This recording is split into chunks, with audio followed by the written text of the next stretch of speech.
नमस्कार मित्रांनो, मी शांतेश्वरी आईला नमस्कार करून आपला जो काल उपजिल्हाधिकाऱ्यांनी जो निर्णय दिला आहे त्याबद्दल आपल्याशी काही शेअर करू इच्छितो.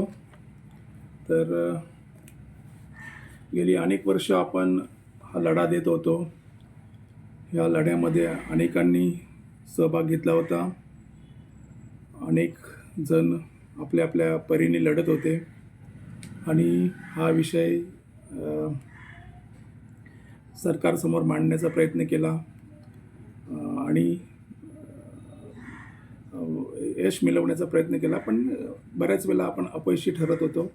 पण काल जो आपला निकाल लागलेला आहे 23 जानेवारी 2024 रोजी, तो निकाल जे दिले ते अधिकारी कोणी छोटे मोठे अधिकारी नाही आहेत, तर ते उपजिल्हाधिकारी आहेत आणि उपजिल्हाधिकाऱ्यांनी दिलेला निर्णय आहे आणि त्यांच्या निर्णयाचं आपण स्वागत करूया. आणि त्यांनी सरळ शब्दात मराठी भाषेतच लिहिलेलं आहे की नवीन शेवा गावासाठी खरेदी केलेली 33 हेक्टर जमीन ही शेतकऱ्यांच्या नावे करावी म्हणून त्यांनी थेट मराठी शब्दात लिहिलेलं आहे. काहीकांना ते अजून समजलं नसेल, कारण काहीकांना मराठी भाषा येत नाही असं मला वाटतं आहे. तर आपल्याला त्याच्यात काही कोणाला काय वाटतं त्याच्यात इंटरेस्ट नाही आहे. तर आपल्याला जे मिळालं आहे ते पहिले पदरात पाडून घ्यायचं आहे. तर याच्यासाठी आपल्याला आपल्या सगळ्यांची एकजुटीची अजून गरज आहे, कारण हा आदेश आहे आणि आदेश प्रत्यक्षात उतरवण्यासाठी आपल्याला सगळ्यांना समंजसपणाने एकत्र राहावं लागेल. हा जो निर्णय आहे, काही प्रश्न उपस्थित केले की केंद्राची हे का नाही त्याला किंवा हे नाही. तर ह्या लोकांना पहिल्यांदा हा प्रश्नच माहीत नाही आहे की हा प्रश्न काय आहे. कारण आपली जी जमीन आहे ही शासनाच्या अंडर येते. आपण जो उरण भागामध्ये येतो, बोकडविरेचा सर्वे नंबर 112 आहे, हा शासनाच्या अंडर येतो आहे. आणि जी हनुमान कोळीवाड्याला जी जमीन द्यायची आहे ती केंद्राच्या खात्यात येतो आहे. कारण JNPT हा केंद्राचा प्रकल्प आहे आणि जी सर्व जमीन घेतलेली आहे ती JNPTच्या नावावर केलेली असल्यामुळं त्याला केंद्राची मान्यता लागतो आहे. हा पहिल्यांदा फरक आपण समजून घेतला पाहिजे. आणि जेव्हा आपले शासन ठराव झाले 1983 सालचे जे शासन ठराव आहेत, तर त्या शासन ठरावामध्ये पहिल्यांदा त्यांनी जे ठराव घेतला त्याच्यामध्ये शेवा गावठाण आपल्याला शिफ्ट करावं लागेल, हा त्यांनी पहिली मान्यता घेतली. त्याच्यानंतर ह्याचं पुनर्वसन कोणी करायचं किंवा कुठल्या कायद्याखाली करायचं, हा त्यांनी एक शासन ठराव पास केला. त्या शासन ठरावामध्ये असं ठरलं की शेवा गावठाण हा सुरक्षिततेच्या खातीर, म्हणजे पोटची पण सुरक्षितता आणि गावाची पण सुरक्षितता याच्यासाठी त्यांनी हा गाव शिफ्ट करण्याचं ठरवलं. आणि हा पोटच्या बाहेरच्या बाजूला पहिल्यांदा तुम्हाला ही गोष्ट माहीत नसेल की हा आपला गाव पहिल्यांदा करल सोनारी हा जिथं आता तुमचं CFS झालेलं आहे त्या ठिकाणी शिफ्ट करण्याचं ठरलं होतं. तसं प्लॅन पण तयार झाले, तशी कागदोपत्रे सुद्धा तयार झालेली आहेत. कदाचित ही तुमच्यापर्यंत पोचली नसतील, ती माझ्याकडे आहेत सगळी कागदपत्रं. तर पहिल्यांदा आपला जो प्लॅन ठरला होता तो करल सोनारी आणि बेलपाडाच्या ज्या गावाच्या मध्ये जे सगळं आता जे तुमच्या छोट्या मोठ्या कंपन्या आल्या आहेत, तर त्या ठिकाणी पहिला गाव शिफ्ट करण्याचं आपला सगळं झालेलं. पण ती जमीन सिडकोच्या अंडर येत होती.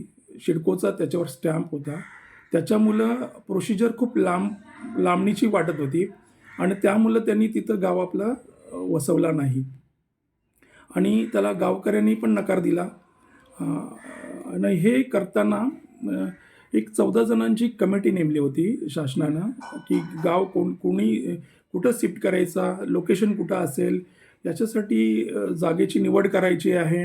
आणि याच्यासाठी त्यांनी शासनाकडून 9 अधिकारी नेमले होते आणि ग्रामस्थाकडून 6 अधिकारी होते. त्याच्यामध्ये आपल्या गावातले 3 आणि कोळीवाड्याचे 3 होते. तर अशी 14 जणांची कमिटी नेमून त्यांनी सगळी कागदोपत्री सगळं हे केलेलं आहे. आणि हे करत असताना ज्या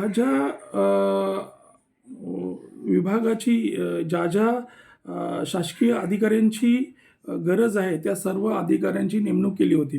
त्याच्यामध्ये सिडकोचेही अधिकारी होते, जिल्हाधिकारी होते, प्रांत होते, तहसीलदार होते, जे-एन-पी-टीचे अधिकारी होते, एम-एस-सी-बीचे अधिकारी होते, पी-डब्ल्यू-डीचे अधिकारी होते. असे सगळ्यांची एक कमिटी त्यांनी नेमून हा गावाचे पुनर्वसन करण्यासाठी ही ते सगळं केलेलं आहे. आणि हे सगळे पेपर आपल्या हातात आल्यानंतर आपण जो पत्रव्यवहार केला तो आपण सगळ्या गोष्टींनी पटवून दिलेला आहे. आज कालपर्यंत आपल्याला जे-एन-पी-टी किंवा जे अधिकारी होते त्यांच्याशी मी चर्चा करत होतो. ते सांगत होते की किंबहुना आपले जे-एन-पी-टीचे जे डेप्युटी चेअरमनसुद्धा सांगत होते की हा प्रश्न सोडवण्यासाठी सिडको, जे-एन-पी-टी आणि जिल्हाधिकारी एकत्र आल्याशिवाय हा प्रश्न सुटणार नाही. तर हाच जर तुम्ही मनामध्ये घेऊन जर करत असाल तर मला वाटतंय तुम्ही दुसऱ्याचं ऐकून जर ते निरोप आपल्यापर्यंत आणून लोकांपर्यंत जर मांडत असाल तर ते योग्य नाही. कारण ही पोस्टमॅनची भूमिका झाली. कोणाचं तरी ऐकायचं आणि त्याच्यात आपलं काहीतरी पाहिजे. आपलं आपलं काहीतरी स्वतःचं त्याच्यात तो प्रश्न सोडवण्यासाठी काहीतरी पाहिजे. मी सॉरी माझ्या तोंडात मी आला. आपण गेल्या 8-10 वर्षापासून हा जोरदार प्रयत्न केला. अ, प्रत्येक वेळेला मी जेव्हा पत्रावर केला, जेव्हा जेव्हा मी पत्र पाठवले तेव्हा मला रिप्लाय यायचे. तर ते पहिल्यांदा 2 ते 3 वर्ष नकारात्मकच उत्तरं यायची, की होणार नाही, करणार नाही. त्यांच्याकडून पण यायची, आपल्या ग्रामस्थांमधून सुद्धा शंका, कुशंका उपस्थित केल्या जायच्या आणि नको-नको ते प्रश्न उपस्थित केले जायचे. तर हे करत असताना मी पी-आय-एल दाखल करण्याचा सुद्धा एक ठराव केला. याच्यासाठी मला ग्रामस्थांनी सुद्धा खूप मदत केली. माझ्या शेजारीच असलेला पी-डी घरतसुद्धा माझ्या पाठीशी उभा राहिला. मनोज दत्ताराम भोईर हा सुद्धा माझ्या पाठीशी उभा राहिला. असे बरेच आहेत. जगजीवन भोईरची सुद्धा मला मदत झाली. आणि याच्यात सगळ्यात सिंहाचा वाटा घेतला तो आपल्या मनोहर शेठनी सुद्धा होकार दाखवला. आणि आम्ही दयाल भोईर आणि मंजुला घरत याच्या दोघांच्या नावाने पी-आय-एल सुद्धा दाखल केलेली आहे कोर्टामध्ये. तीही आता आपली उभी राहिलेली आहे. पण तिच्या अगोदरच आपला निर्णय लागलेला आहे. पण ती पी-आय-एल आपण विड्रॉ करत नाही आहोत याच्यासाठी की ह्या जमिनीवर ज्या आपल्या 33 हेक्टरच्या जमिनीवर अनधिकृत बांधकामं आहेत. आपल्या गावाची सोडून बाकीची पण अनधिकृत बांधकामं आहेत. तर ते जर उद्या जर कोर्टात गेले तर पुन्हा ते लांबणीवर पडेल. तर ती आपण आता कोर्टाची पण प्रोसिजर पूर्ण करणार आहोत आणि कोर्टामधून सुद्धा एकदा जर निर्णय आला यावाच लागेल. कारण आता उपजिल्हाधिकारी जे पुनर्वसनाचे अधिकारी मुख्य अधिकारी आहेत तर त्यांनी आपल्याला लिहून दिलेलं आहे, जे-एन-पी-टीने सुद्धा लिहून दिलेलं आहे आणि सिडकोनी सुद्धा लिहून दिलेलं आहे.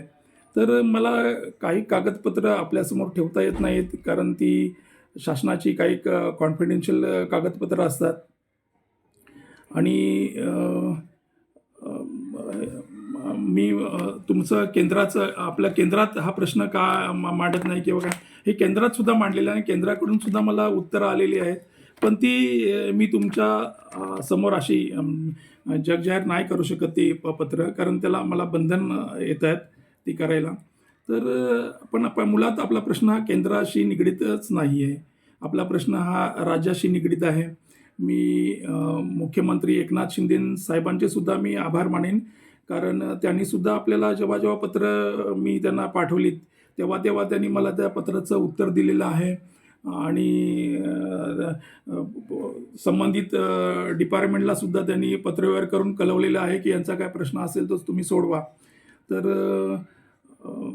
मी एकनाथ शिंदे साहेबांचे सुद्धा आभार मानेन. तसेच इतर पक्षांच्या यांचे पण सुद्धा मी आभार मानेन. कारण मी गेलो, ठीक आहे, काही काहींना समजलं, काही काहींना नाही समजलं.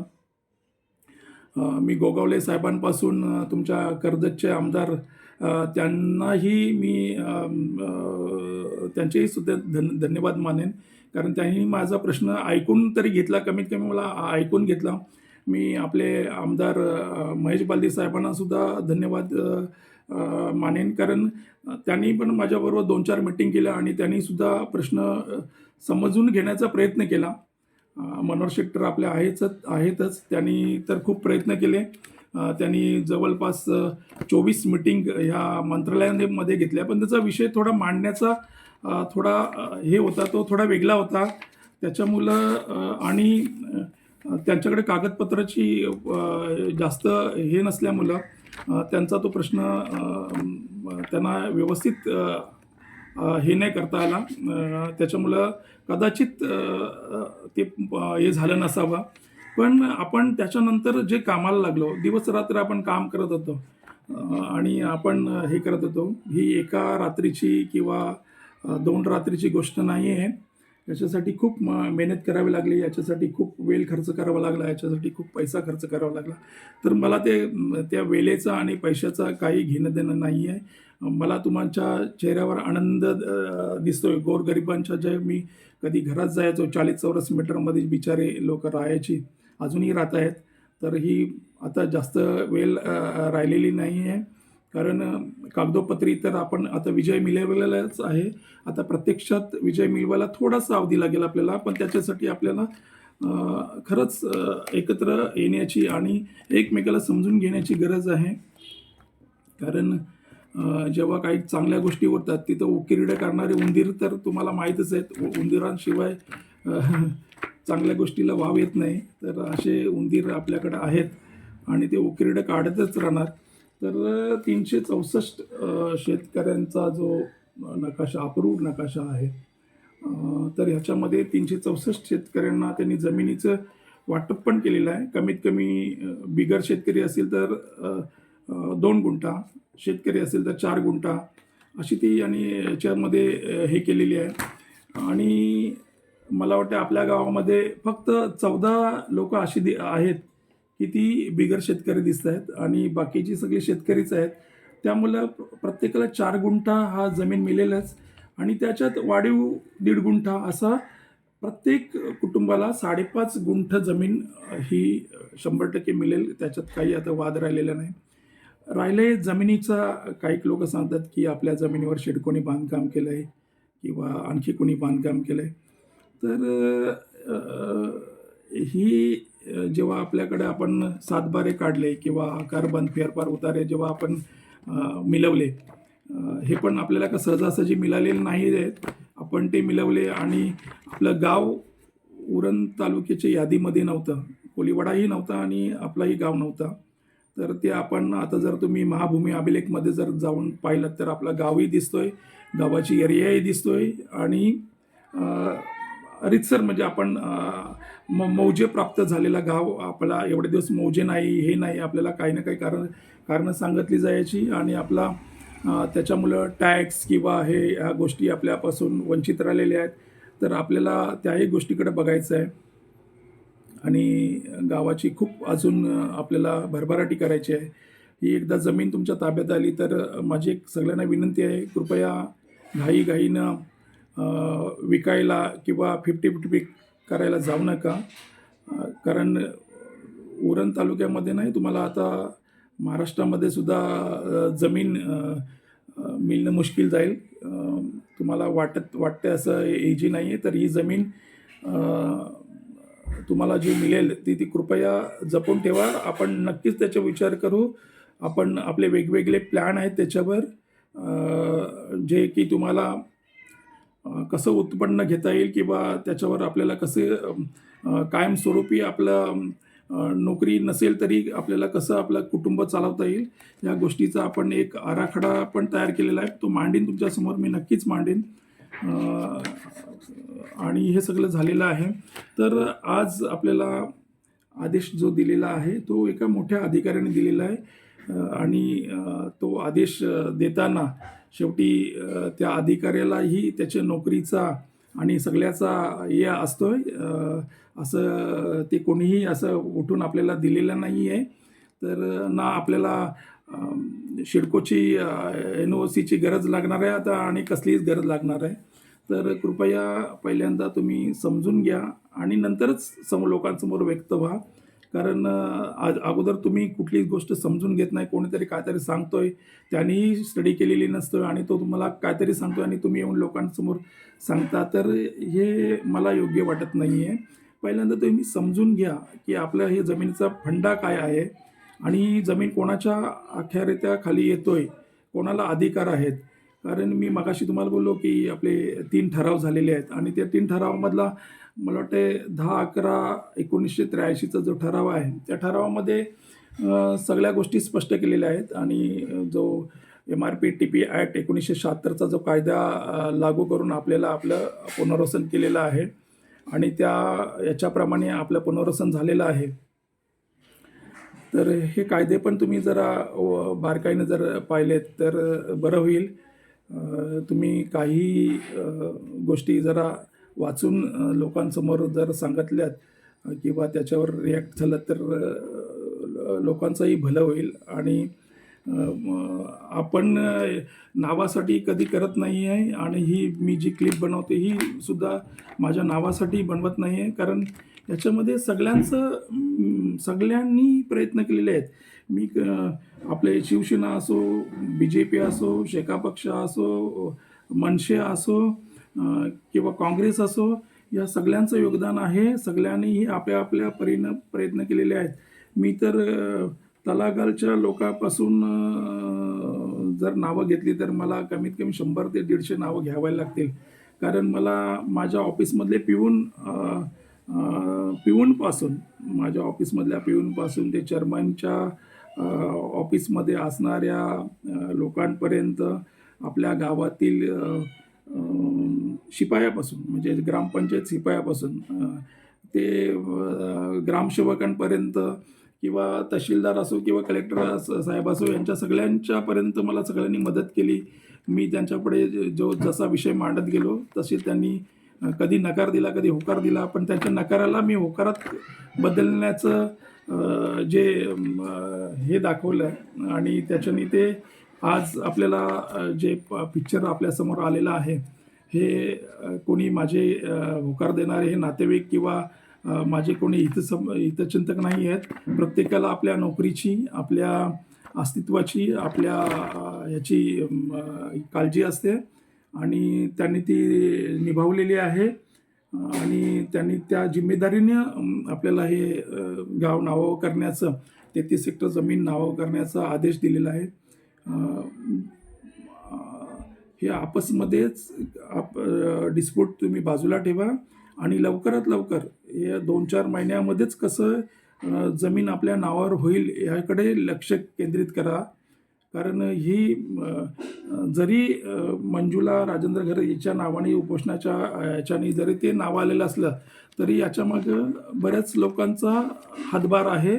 मी वारंवार सांगतोय आणि मी तुम्हाला सोनावल साहेबांचा आदेश नाही मांडू शकत. पण सोनावल साहेबांना मी भेटायला गेलो होतो. मी होतो चंद्रकांत घरात होते. तुम्हाला सांगतो पूर्ण विमानात दिल्लीला जाऊन येण्याचा एका दिवसात आम्ही गेलो आणि रात्री आम्ही परत आलो. याचा पूर्ण खर्च चंद्रकांत घरत त्यांनी उचललेला. कमीत कमी त्यावेळेस 50,000 रुपये पटकन एका रात्रीत त्यांनी खर्च केले होते.